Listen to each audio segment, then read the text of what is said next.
Hello नमस्कार, आप सभी का स्वागत है रीकेस क्लासेस के यूट्यूब चैनल पर। और आज हम डिस्कस करेंगे रसायन विज्ञान का एक टॉपिक जो कि बहुत ही महत्वपूर्ण है। तो आइए शुरू करते हैं। तो हम देखेंगे सबसे पहले रसायन विज्ञान क्या है। तो रसायन विज्ञान विज्ञान की वह शाखा है जिसमें पदार्थ के संगठन, गुणधर्म और अभिक्रियाओं का अध्ययन किया जाता है। रसायन विज्ञान कहलाती है, जिसमें पदार्थ के संगठन, गुणधर्म और अभिक्रियाओं का अध्ययन किया जाता है। इसके बाद देखेंगे कि 18वीं शताब्दी के फ्रांसीसी रसायन शास्त्री एंटोनी लेवोजियर को आधुनिक रसायन विज्ञान का जनक माना जाता है। वह 18वीं सदी के प्रमुख वैज्ञानिकों में से एक थे।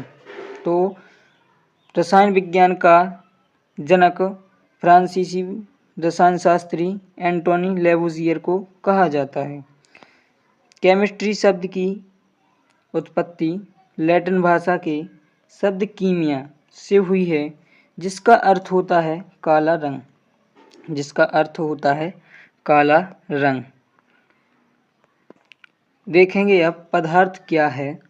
तो पदार्थ वह वस्तुएं हैं जो स्थान घेरती हैं, जिनमें द्रव्यमान होता है। दूसरे शब्दों में कहें, पदार्थ में आयतन और द्रव्यमान होता है। ब्रह्मांड में कई अलग अलग पदार्थ या पदार्थ के प्रकार हैं। तो साथियों, अब देखेंगे कि किसी वस्तु में उपस्थित पदार्थ की मात्रा, क्वांटिटी ऑफ मैटर, उस वस्तु का द्रव्यमान मॉस कहलाती है। ठीक है, द्रव्यमान क्या है? तो इसकी सीधी सी डेफिनेशन होगी, किसी वस्तु में उपस्थित पदार्थ की मात्रा उस वस्तु का द्रव्यमान कहलाती है। देखेंगे उदाहरण के लिए, जल, वायु, सोना, कुर्सी, किताब आदि सब पदार्थ हैं, और जबकि ऊर्जा, प्रकाश, ध्वनि, विचार, भावना आदि पदार्थ नहीं हैं। ठीक है ना।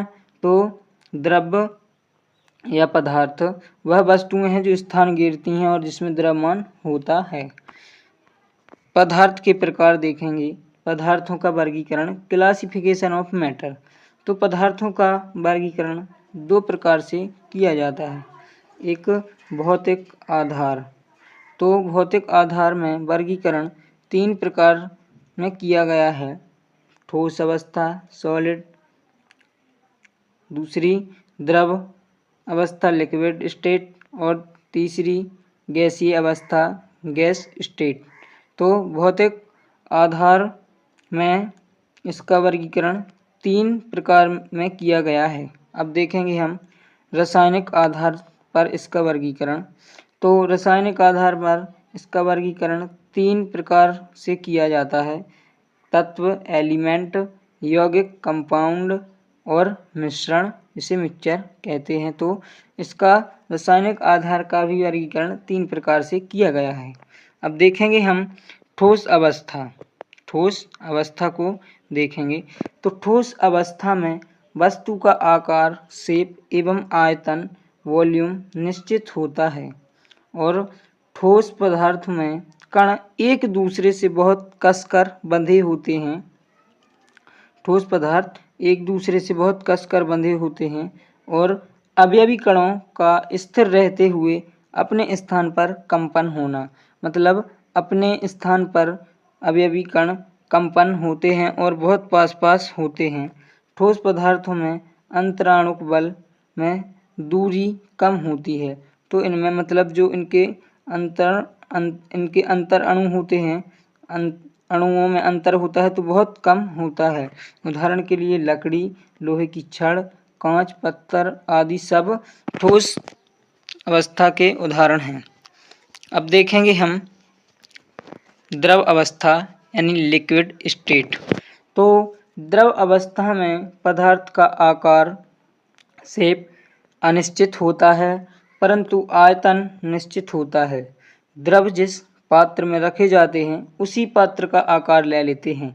जैसे हम देखेंगे, पानी को हम जैसे गिलास में डाल दें तो वो गिलास जैसा होगा, और अगर उसे जग में डाल दें तो जग जैसा होगा, और अगर उसको घड़े में डाल दिया जाए तो वो घड़े जैसा होगा। ठीक है। तो तो द्रव को जिस पदार्थ में मतलब जिस पात्र में रखा जाता है उसी का आकार ले लेता है। अब देखें हम द्रवों में अंतराणुक बल ठोसों की तुलना में कम प्रबल होते हैं, इसलिए द्रवों का संपीड़न घनत्व कम होता है। द्रवों का संपीड़न घनत्व कम होता है। द्रव में कण से कण आकर्षण ठोस की तुलना में कमजोर होता है।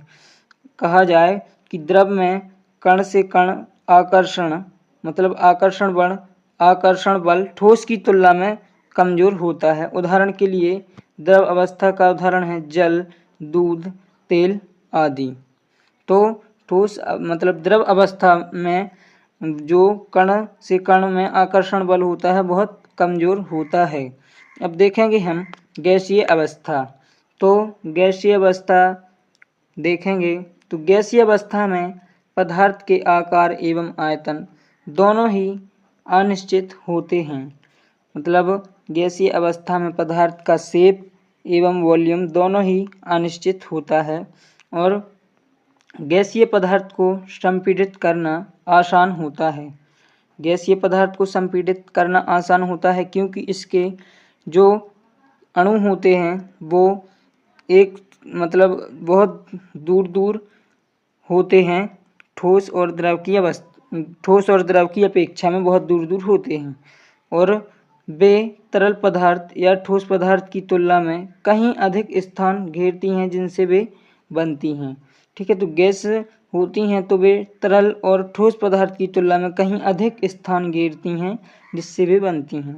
और गैस के कणों के बीच की औसत दूरी बहुत ज़्यादा होती है।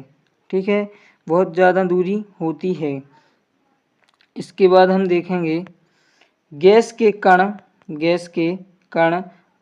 के कण आकार या आकृति में एक समान नहीं होते हैं। गैस के जो कण होते हैं वो आकार या आकृति में एक समान नहीं, अलग अलग होते हैं। ठीक है, तो गैस के कण आकार और आकृति में एक समान नहीं होते और गैस के जो अणु होते हैं या कण होते हैं तो वो ठोस और द्रव की अपेक्षा में बहुत दूर होते हैं। तो गैस ये अवस्था का उदाहरण है ऑक्सीजन, O2 और कार्बन डाइऑक्साइड। तो गैसीय अवस्था भी आप लोगों को समझ में आ गई होगी। अब आज के लिए बस इतना ही, मिलते हैं नेक्स्ट वीडियो में।